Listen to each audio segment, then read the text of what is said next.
All right, enough of that. How about some quick hits? Let's go, Gab. Lionel Messi comes in just before the hour mark with Barcelona goal down, scores straight away. In fact, quickest goal ever since coming off the bench in Barcelona history, or at least in Messi's Barcelona history.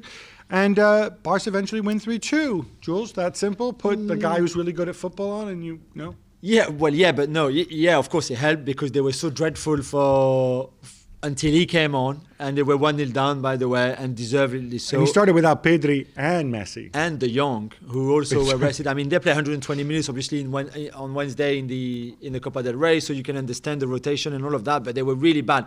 I mean, I made a joke, I think, a couple of weeks ago that Barca with Messi was Elche. I wasn't far from the truth that without Pedri and De Jong and Messi, you're not far from being a very, very random team. Yeah, who would have thought that your know, best young player, the best player in the world. Did you really think they would play that poorly? Be honest. No. And also they were still a little bit fortunate because that Trincao goal at the end, which gave them the win. Everybody said, we're so happy for Trincao. I mean, Trincao is kind of like a symbol for so many things that are wrong with Barcelona. The whole fact that he's even at the club. But they won, and they're fun to watch. To be fair, there's a lot of things happening all the time with them. What about your boy Griezmann's enormous slice of luck? If you haven't seen the Victor Ruiz own goal. The second goal, But all right, 3 points. But they go above Real Madrid, and that's all they... And also, again, and I said this before, the players believe in Koeman because they keep going until the end. That's true. It's a positive that means something. Yeah. Manchester United and Everton drew 3-3 at Old Trafford in a wild game. Gab, are you going to tell me that Dominic Calvert-Lewin, see what we did there? A buzzer-beating equalizer was all part of Carlo Ancelotti's plan? Of course. Of course. It was all prepared. Yes. It was all amazing, Carlo. I thought Everton, went out there and they showed a lot of fight, a lot of resilience against a team that, top to bottom is second in the table for a reason. They came back from 2 goals down. What I like about it is, and I think this is something Carlo does really, really well, is he puts players in situations where they can make their talent count, right? So playing James in that role, having people make runs around him so that when he gets the ball, he has the time. I think that makes a big difference. In the end, no, you can't plan on Dominic Calvert-Lewin scoring in that way and the defensive mistake and the awful defending all around from United. United dropped 2 points there, but Everton will take them. They got 2 games in hand. Do you know that if they win both games in hand, and they won't because one of them is Man City, they go up to 3rd in the table? I know, it's pretty good. Sticking with this game, Jules, Solskjaer said they were good going forward, but they have to stop conceding goals at the back. No, duh. Does it mean it's time to drop David de Gea? Well, first assist of the season for de Gea. Stop. Yeah, for Doucouré. Yeah, against his own team. But it was still a great assist because I'm not sure what he's thinking there on that Doucouré goal. I don't know what he's doing on the Calvert-Lewin goal either. Sometimes he's been good this season. He's been really good this season. At times he's been decisive for them. Other times he's an absolute shambles. So, he's been really inconsistent. Yeah, completely. And maybe it's time to give Henderson just a go, just a chance, but don't give him just one game like we saw when he played against Sheffield United. Give him 3 games in a row and see where he's at after that. And you can always go back to De Gea. Yeah, you can to a point because then you risk running into a Kepa situation. Yeah, but then if you do it cleverly, you can. Juventus beat Roma 2-0 as Cristiano Ronaldo scores a wonder goal. Gab, everybody is praising Pirlo's newfound pragmatism and balance. Are you going to join in? I'm going to praise him for the result. I thought, ultimately they scored the goal they deserved to win. Cristiano Ronaldo was fantastic, stopping the ball with his studs and then shooting. They cleared out. It was 0.52 seconds before he got the shot off. Tremendous finish. Yeah. The second one was an own goal, but Roma won the expected goals. Roma took 14 shots on goal. Yeah. Juventus took 3 shots on goal. No shots after the 2 on target, 3 overall. Yeah. No shots at all after minute 41. Yeah. People are like, Chiellini the warrior. Yeah, okay. They played Chiellini and Bonucci, which meant that they had to defend way deep. This wasn't Pirlo's Juve. This was a throwback to Allegri's Juve. That's exactly what I thought. That's fine. You want to do that, that's fine. But this is not the new course that we were told about. I'm with you, 100%. And I don't think that this is something that yields rewards long term. Because you have to have the plan. And your plan cannot be based around Cristiano doing something magical every game. And your plan cannot be based around the opposition scoring an own goal like that with Ibanez. And it's not just Bentancur being suspended either.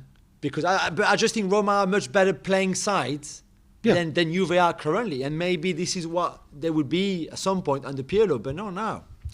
Paris Saint-Germain beat Marseille as OM's week just gets worse. Jules, but at least Payet got sent off, so there's that. Fans must like that, I'd right? take all of that. It was not a good game, though, to be fair. I mean, Kylian Mbappe scoring after 9 minutes on a great counter-attacking goal, amazing. Then Di Maria got injured. What about Icardi scoring with his vertebrae? Oh, my God, that was good. I mean, that was amazing. There were some good things, but it lacked a bit of intensity, I thought, from both teams, a bit of emotion as well. The fans not being there, we know that. Hey, it's okay. You're still third. You might qualify for the Champions League. Ooh. Chelsea beat Sheffield United. The Tuchel effect adds up to 10 points in 4 games so far, still unbeaten.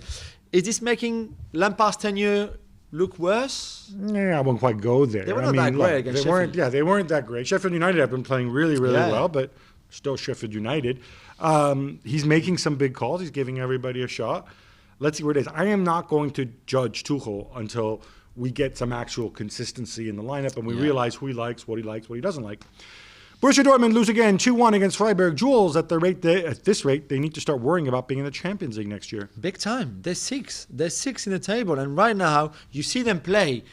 There's no assurances about anything. They can't defend. They can't defend set pieces, which we knew, and it's not new. 2 wonder strikes from Freiburg, but still. Yeah, but they can't defend full stop anyway. And now when they don't find the fluency and the efficiency up front going forward, they struggle. And we've said it many times. And it's not, again, E.T. It's not, again, Edin Terzic at all. It's just he's not ready for this kind of job. Yeah, they need to rely on 16-year-old Moukoko to go and turn which it around. is bad. So good luck to them if they want to finish top 4 because it won't be easy at all. Bayern won on Friday night. It was a long, long time ago. But Gab, what followed was the trip from hell for them. Yeah, absolutely. There's regulation. So they played against Hertha. They won 1-0 in Berlin. They had to fly to Doha to play in the Club World Cup. They somehow were a little bit late on the runway, and apparently planes can't take off until after midnight. So they had, and according to some sources, it was like 11:59 when they were there. So they had to spend 7 hours on the plane. Then they had to, then because the crew had been there too long, there was a mandatory crew change. So then they had to fly to Munich, get a different crew on board, and then they set off to Doha. It's ridiculous. It's like the 12-hour delay. Why don't they just got off the plane, go into a hotel, and I don't know, stay there and go in the next morning? I have no idea, but German efficiency and logistics. But Papu Gomez makes his debut for Sevilla as they beat Getafe 3-0. They stay 4th, 1 point behind Real Madrid. Jules, it's Papu time. It's the Papu dance. It's the Papu dance. I mean, great goal, although there's deflected. I know, but it's the Papu. We're still happy. He's there. Lopetegui has played him in different positions. Even in the same game, he moves him 2-3 different positions. He gives them that versatility, which you said at the beginning when they signed him. It's Papu. We love it. It's Papu. We love him. Torino come from 3 goals down. Yeah, 3 goals down to draw with Atalanta 3-3. But Gab, that's not what we're talking about then. No, I want to shout out to Andrea Belotti, who was fouled. Belotti. This was pretty lovely. Now, he was fouled by Romero, and he immediately gets up and says, no, he didn't touch me. Don't book him. And the referee had booked Romero and says, oh, gee, thank you for your honesty. There is a story behind this. The week before, when they played Fiorentina, he went head-to-head with Milenkovic, who admittedly is about a foot taller, and then he threw himself to the ground. So I think Belotti's conscience, But then it's a free kick on the edge of the box, and what does he do? He gives the ball back. Yeah. Which is amazing as well. He's a gentleman. A gentleman. Well, thank you very much for watching ESPN on YouTube. For more sports highlights and analysis, be sure to download the ESPN app. And for live streaming, premium content, and let's not forget as well, ESPN FC 7 days a week. Subscribe to ESPN Plus.